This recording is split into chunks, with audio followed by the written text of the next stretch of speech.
I went fucking. I want a bigger station for the fixes. For the fixes. Alright, so the first part of body lock passing we're going to go over. I'm in the full guard and I have access to one of his arms, right? I can just kind of pin one of them. What we're going to do is called the lunch money pass. People call this a bunch of different shit. We call it the lunch money, and we do this pretty often with each other. So I'm just chilling in the full guard. I have my elbows on the thighs, and I'm chilling, hands like right on the rib cage. What I want to do is instead of letting Tucker break me down, I want to go ahead and just kind of do that on my own. So I just take my head and I go to the opposite side shoulder. So from here, I want to work my hand inside the bicep so I can work it all the way down to get wrist control. So I'm right here, I start fighting this in, and then I start working it all the way down. So once I'm right here, if I get on my toes and I extend my legs, it's gonna pick his butt off the floor. That's what I want. I want to just shove this right under, and then I grab it with my opposite wrist. So I'll come back down. I'll just go ahead and put one hand right here. I go knee in the butt, and then I make this big shelf. What we'll do is we'll make the long shelf so that the leg will just slide right down. If I put a bend right here, then Tucker can kind of just hang out, or he can put his foot right here and start framing, or setting up a triangle, because my arm is kind of compromised. So, big long shelf, I'm really nice and low, and I start sliding this down. We can do two things. I can step over with one, then I can back step, or once I get this down, I can pop up, knee cut all the way across, and I'm still finishing under the head, and I'm going to my side mount. So chilling in the full guard, I'm just kind of hanging out. I'm gonna break myself down. I get to right here, I go inside bicep control, and I work it all the way down. Getting on my toes, lifts his butt up. I'm gonna finish right here, knee in the butt. Nice long shelf, and I start pushing this down. Knee cut through, under the head. And I'm gonna finish right here in side mount. I do have to worry, at some capacity, I do have to worry if I get right here and I get really high, and I'm trying to fight with this, he can just throw this up and over, and now he can start working on a triangle. So when I'm here, I'm staying really nice and low, and if I feel like he's gonna go for a triangle, I just recover right back. All right, so the second body lock pass that we're gonna do is still from the full guard.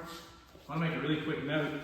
And if I reach both hands behind Tucker's back, no matter how I put my hands, you can go gable grip, you can go S grip, you can go whatever. I know a lot of people like to do that. They like to get here and then be super heavy, and that does hurt and it does kind of suck. But what we do is we kind of trap our own hands, right? So anytime I go for a body lock, I'll shoot this all the way through the other side until I can grab that hip. I like to kind of pull the hip down a little bit. And then I like to go standard gable grip, or you can go S grip. You can go whatever you want as long as you're all the way through. So I'm right here. I'm going to set it up the exact same way. I get my toes into the mat and then my knees off the floor, and it just kind of picks him up. I reach all the way through, and then I like to kind of give a little pull right there at the end. So I'll S grip, and then I'll just start squeezing right here, and it makes it really uncomfortable for my partner. But what I want is I want to go knee in the butt, and I want to make my shelf one more time. We have the power of using the elbow this time, so I can kind of let go of this. I can dig back. If I feel like he's going to go for a triangle, I can just reconnect my hands, and I just settle. Right? So, knee in the butt, shelf out. I push this down. The second that I can, I want to make a staple, and then I want to just collect my hands right back together. So now I'm kind of trapping him in like this little half guard scenario. He'll take this, he'll throw it around the back. And then he'll kind of settle, and now I'm top half guard and I have the body lock. My head's staying super nice and tight too. I do not want to get triangled. I don't want to give my partner like any easy opportunity to triangle me.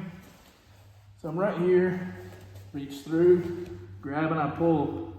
Now I lock this nice and tight, knee in the butt. If I can make this shelf perfect, if not, no big deal. I dig back to get to right here. I want to go all the way to side mount though, so I'll let go, hand under the head, back step, and just right into the body. And now I'm right here. I keep this body lock the entire time. It makes it really uncomfortable. Let's turn. I want to be uncomfortable and I want to be heavy. I want nice, good pressure, but I don't want to give him anything. Here, everything's nice and tight. Got my shelf, elbow down. And once I'm here, I just keep this until I get all the way around. Now, it makes it really hard for Tucker to move, for one. But for two, now I can just kind of pull this back, put my knee up, I can follow it across. The most common position that I'll use this body lock in is when my partner has butterfly hooks, or they're trying to set up the butterfly hooks. So usually they already have the shin to thigh connection. He's starting to pull himself in, and when he does, I'll weave this under. I want 2 underhooks, and then I want to pull his hips down. What I want is to get a heel to butt connection for him so he can't elevate me and lift, right? So I'm here, I pull it through, and now I'm right here. So he goes to sit up, I weave this through. I want to pull his hips out, and I want his heels to go to his butt, right? Same thing as everything else. I can't get my hands trapped behind the back because then I'm going to get stuck there.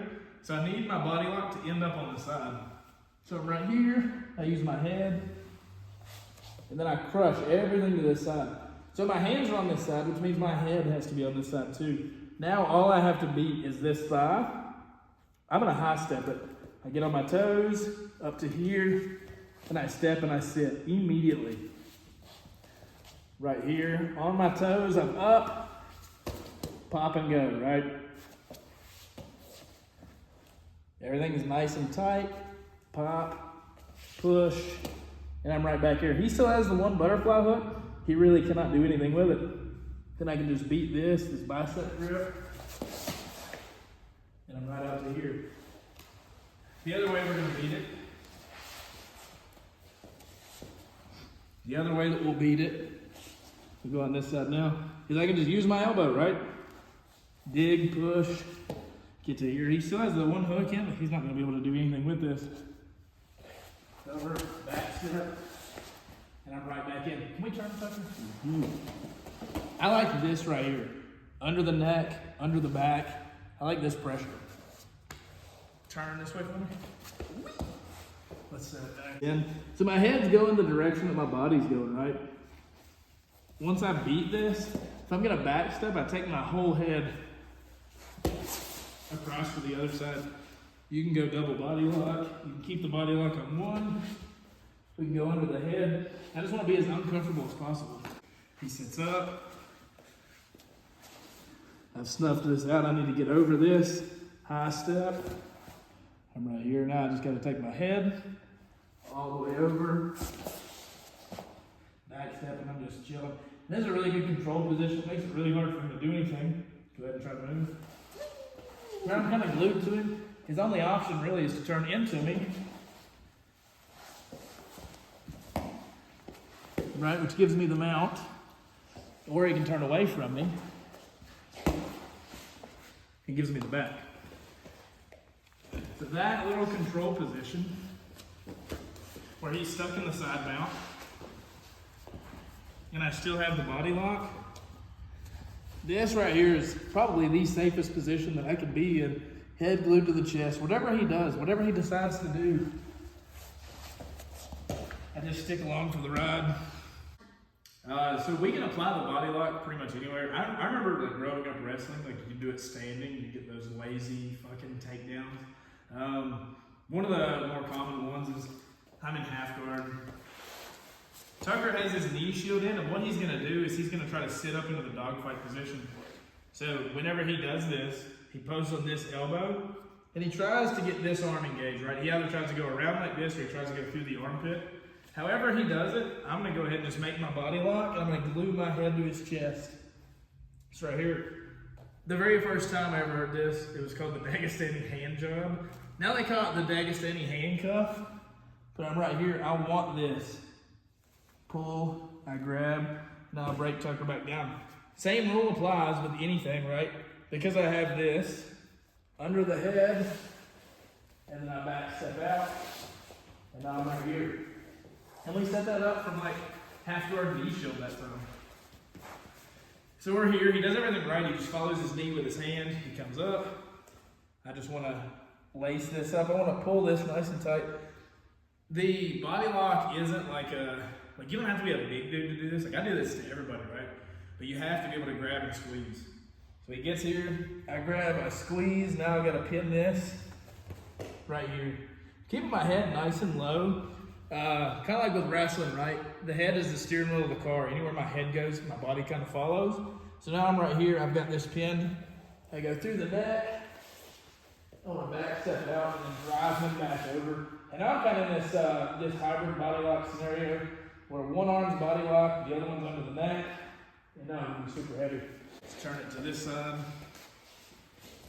So he's got the knee shield. He sits up and he goes over. I come to right here. My head goes nice and tight right here. I have to get this. With the Dagistani handcuff, really quick note, if I turn this in, kind of corkscrews his body, right? So I'm right here. When I grab this, just corkscrews it down, free my hand. I go under the neck. I get on my toes, and then I go all the way back over. This is the tight position right here. Makes it super hard. The arm's trapped. Go ahead and try to get free. He's kind of stuck. One take, we're finishing this bitch up. No, I ain't into it real quick. I mean, so the body lock, we can, like I said, we can hit this pretty much anywhere. Anywhere that I can get my arms all the way around the body.